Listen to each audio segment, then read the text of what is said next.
إلى أن قال من كلام الحبيب عمر بن عبد الرحمن العطاس وقال رضي الله عنه: ما من صاحب طاعة إلا وعليه نظر من ولي لله إما من الأحياء أو من الأموات.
Of a gaze of a wali of Allah, and on account of his concern and account of his actions, whether that wali of Allah is still alive or whether that wali of Allah had passed on already. Because it is attached to that same himmah, that same concern, that same desire, that same worry of Rasulullah sallallahu alayhi wa sallam, and on account of that, Allah responds to it. How does Allah Ta'ala respond to it? Allah responds to it by allowing others to perform good deeds. Allah responds to it by giving guidance to others. Even after the person passes away, even after he leaves this world, because of his himmah, people are still getting guidance. People still change their lives. You find a person reads, by example, the book of Imam al-Nawawi. MashaAllah, and he changes his life on account of it. But Imam al-Nawawi passed away from this physical world long ago. And Imam al-Ghazali, how many people are benefiting from his works? How many people came close to Allah? A door was opened up for them to Rasulullah sallallahu alaihi wasallam through the book of Imam al-Ghazali. But Imam Ghazali passed away from this physical world long ago. But Allah Ta'ala granted, on account of that gaze, on account of that concern, that people are still obeying Allah Ta'ala. وَلَوْلَاهُمْ لَدُكْتِكَتْ جِبَالٌ لِارْتِكَابِ الْخَطِيئَةِ. Had it not been for them, then Allah would have crushed the mountains already, on account of the committing of the sin of people. But because of them, Allah Ta'ala changed and evolved. People started doing good.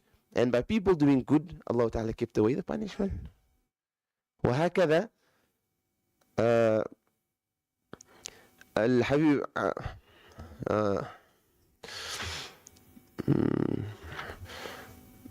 الحبيب عبد الرحمن bin Mustafa al-Aidarus,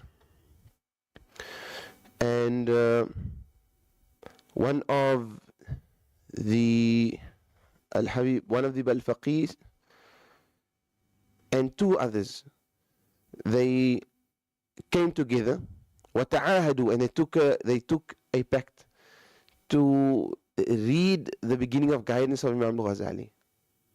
And when reading it, they're going to practice upon every single thing that comes within the beginning of guidance. Everything. In the Bidayatul Hidayah, they're going to practice one. It's not a big book, it's a small book.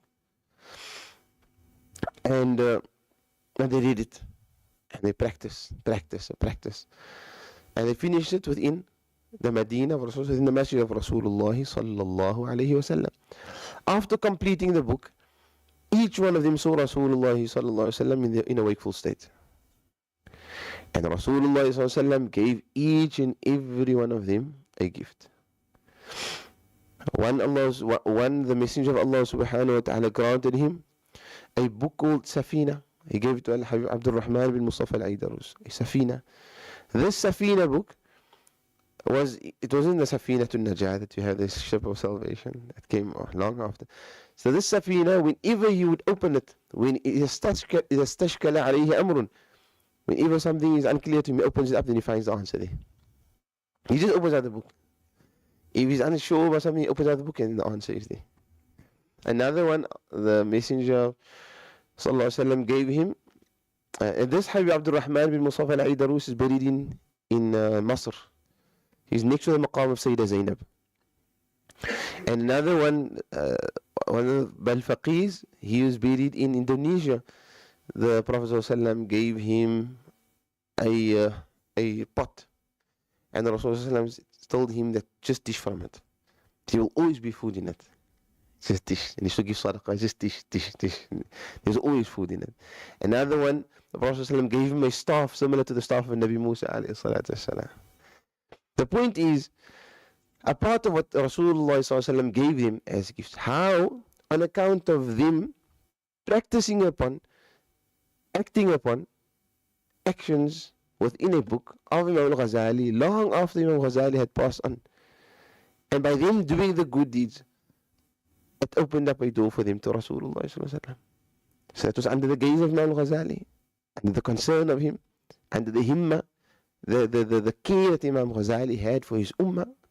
People then the afterwards, up until today, to the point we're still teaching beginning of guidance at this very institute, and people are implementing it, changing their lives. حي كان الولي أو ميتا, whether that wali of Allah is dead or alive. And then he said, Al-Khumul, Ad-Dafn. He says, you must go bury your things, bury yourself, bury your deeds. Don't regard yourself to be anything. Regard yourself to be nothing.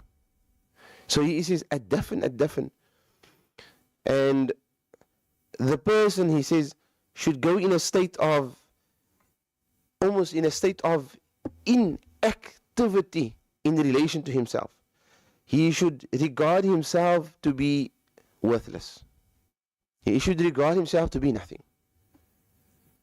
The person whose nafs is still alive, he has become dead. He is the person that is dead. And the person who kills his nafs, he becomes alive. And therefore, Al-Imam Sayyid al-Habib Umar, he says, النفس إن كانت حية فهي حية. The nafs, if it is alive, إن كانت حية فهي حية. The nafs, if it is alive, then it's a serpent. It's like a snake, if the nafs is alive. Once you kill your nafs, then you actually become alive. So he says, Al-Khumul, Ad-Dafn. Make sure that you bury your actions. You bury yourself with your actions. You bury yourself with your actions. What happens when you bury someone? You don't see him, khalas. He's gone, he's vanished. He says, yourself, including actions, bury it. Make sure it's non-existent. You do it, and you forget about it. ما عاد شيء خالص لله. He says, Asri, when you find today things that are done sincerely for the sake of Allah, there's some kind of desire, there's some kind of subtle nafsi ambition that it desires to achieve behind it. Even when the person's conducting classes, when he's attending classes, when he's making salah, when he's doing this, when he's giving sadaqah, there is always a nafsi desire hidden within it. Some are greater than others, some are more apparent than others, and some may be very, very subtle. And therefore, Imam al-Ghazali, Imam Ibn Ata'illah Sakandari, he says in his hikam, idfin nafsaka fi ard al-khumul. Bury yourself in the land of inactivity. Bury yourself in the land of inactivity and infertility. Bury yourself. Nothing grows from something that is fertile. Right? Bury yourself there in a land where no one knows anything about you, where you there and you are disappeared, you are unknown, and whatever you've done is gone and forgotten.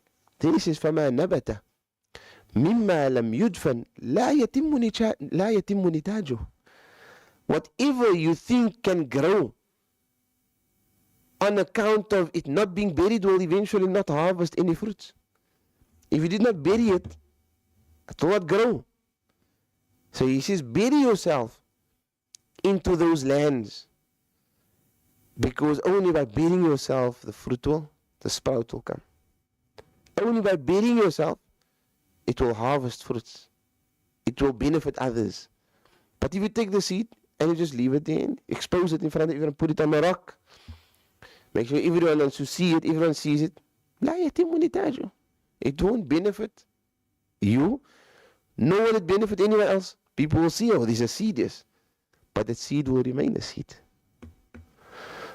Take that very same seed, bury it, cover it, hide it. That seed then eventually becomes a sprout. And the sprout becomes a seedling. And the seedling becomes a little tree. So ادفن نفسك في أرض الخمول فما نبت مما لم يدفن لا يتم نتاجه. Bury yourself in the lands of inactivity. For whatever grows, whatever sprouts from something, whatever comes forth from something that had not been buried will not harvest any benefit, will not hold any benefit. ومنها, and then he says, نقل عن الإمام قطب الدعوة والإرشاد عبد الله بن علوي الحداد رضي الله ونفعنا به وقال رضي الله عنه. الإمام الحداد says, الخلق مع الحق لا يخلو أحد منهم أن يكون في إحدى الدائرتين. Creation in relation to Allah subhanahu wa ta'ala, in relation to the truth, referring to Allah, are in one of two spheres. دائرة الرحمة أو دائرة الحكمة. Either the sphere of mercy or the sphere of hikmah, of wisdom. فمن كان اليوم في دائرة الرحمة كان غدا في دائرة الفضل. The one who today is within the sphere of mercy, tomorrow will be in the sphere of blessings. ومن كان اليوم في دائرة الحكمة كان غدا في دائرة العدل. The one who today is within the sphere of wisdom, tomorrow will be in the sphere of justice.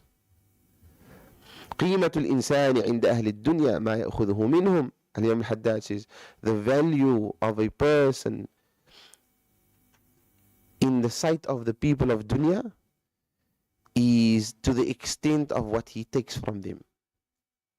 Is how much he takes from them. You want to know what people think of you? You want to know what people value, how they treasure you? See what you take from them. Whatever you take from them, that is what they treasure you. That's how they value you. And the more you take, the less your value, the less your value becomes, the less your value. Your value decreases. The more you take from people, the more you receive from them, the more you desire what is with them, the lesser your value become, and the lesser your value in their sight become. With Allah is the opposite. The more you approach Allah, the more you desire that which is with Allah, the more your status with Allah increases. The more you receive, the more you have qana'ah, you have a sense of contentment with that which is with Allah, meaning you don't desire anything with Allah. You don't ask Allah Ta'ala. You're okay all by yourself. The less your station becomes with Allah. The less you ask people, the higher your station with him. The more you ask him, the more your station decreases with him. Allah Ta'ala becomes angry if you don't ask him, and people become angry when you do ask him. So who are you? Why should you ask people? And why are we not asking Allah? Why are we not asking Allah?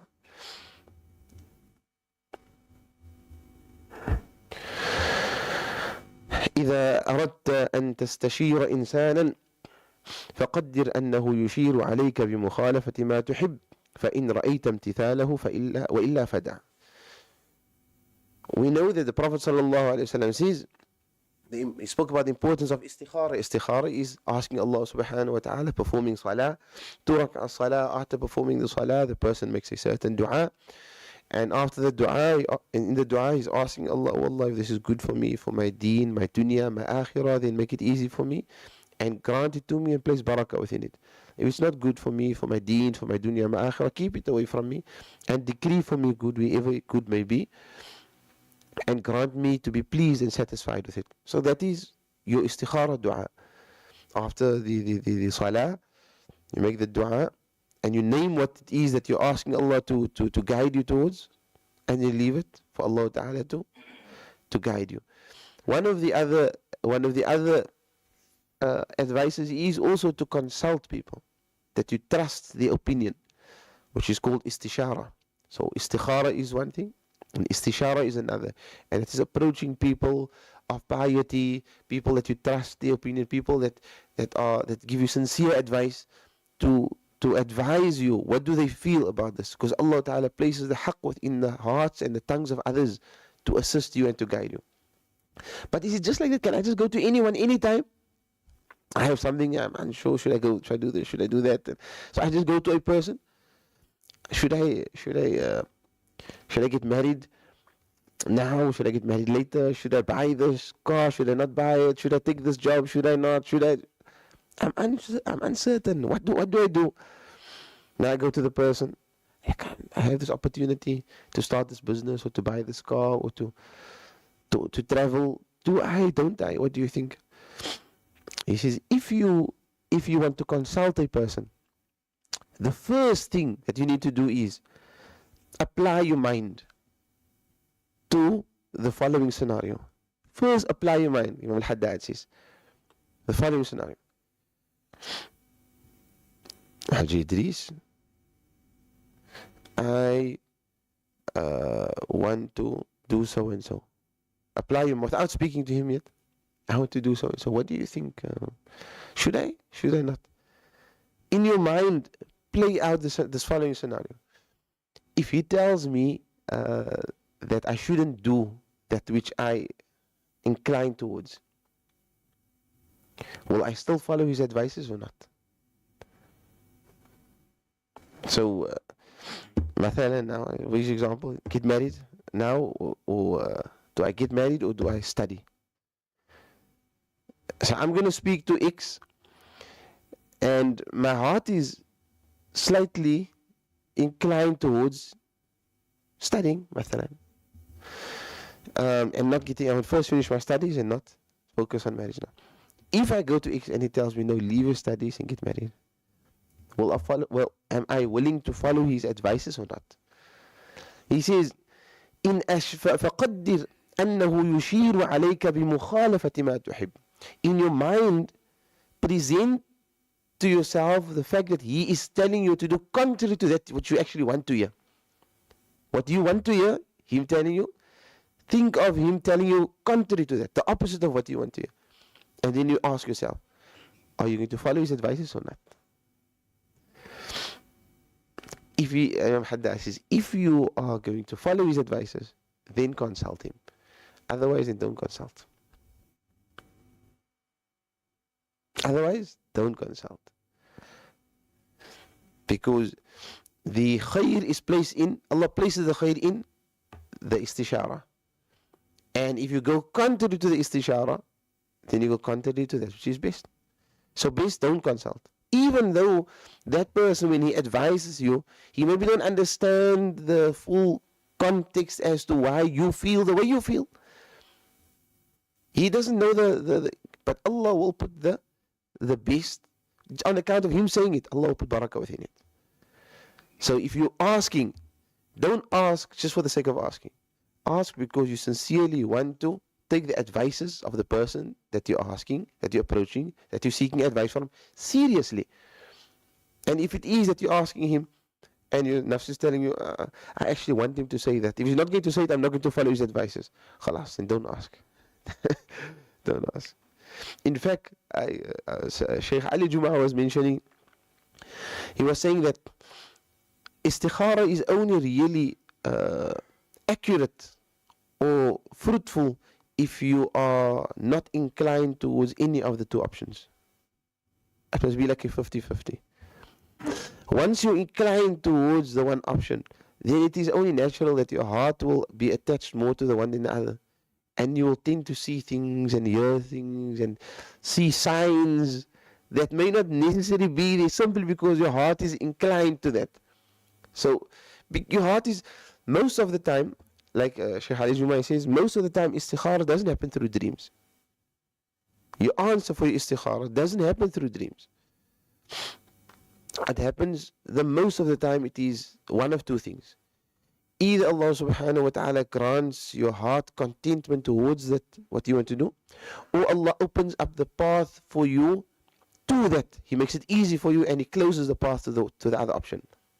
So the path, everything just becomes easy towards the one option, and the other option, it becomes a bit difficult. So the more you pursue it, you just see it's closing. There's always obstacles, which is a sign that this is not the best choice for you. And on the other hand, the other option opens up.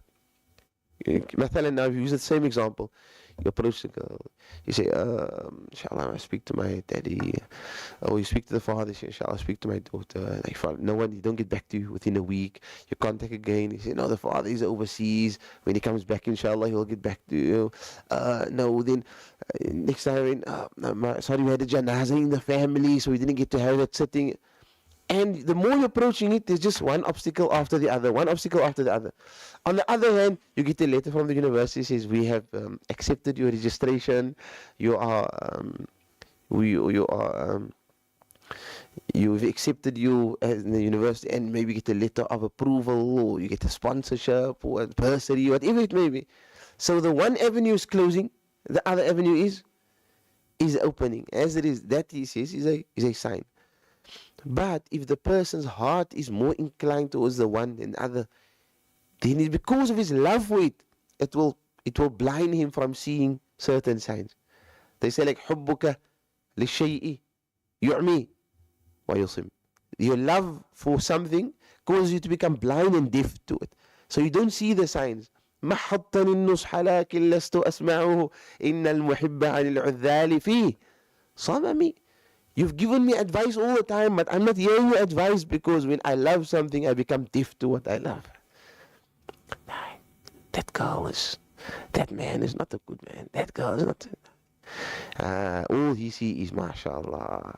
He sees Hur al-Ain in front of him. She sees his knight rider in front of him. That's all she sees. But, look at his friends, look at his ways, his associations. He's not a person of this and that. Look at his character. I love him. There's nothing you can, mommy, I love him. So that istishara is not going to be accurate. When the person will make often that istikhara, because of the inclination of the heart already, it is by default, it's normal that the heart is going to incline towards that.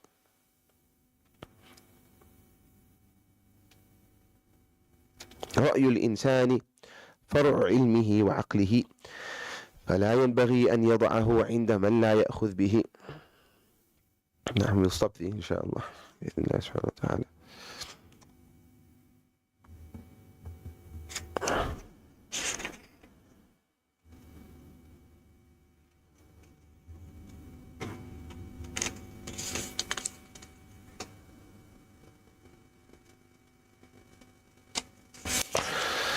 Allahu Akbar.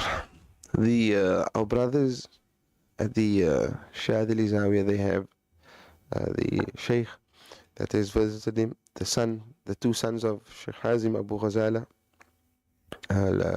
Shaykh Abdul Hadi and Shaykh Nuruddin, and they'll be traveling tomorrow inshallah. So when you get an opportunity just to pay them a visit and get barakah from the Salihin from Jordan, they the students and the muqaddams of the Shaykh Hazim Abu Ghazala, to take benefit from the scholars, regardless of the mashrab or what the affiliation is important, because Allah Ta'ala grants with every scholar, with every alim, there's a certain barakah, certain khair, certain nur that a person can benefit from. So brothers should try and take an opportunity. They have a tahajjud program. They were telling me they have a tahajjud program tomorrow.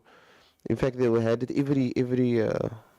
every day now for the past few days, but tomorrow will be the last because they're traveling, I think, at 10 o'clock or so on.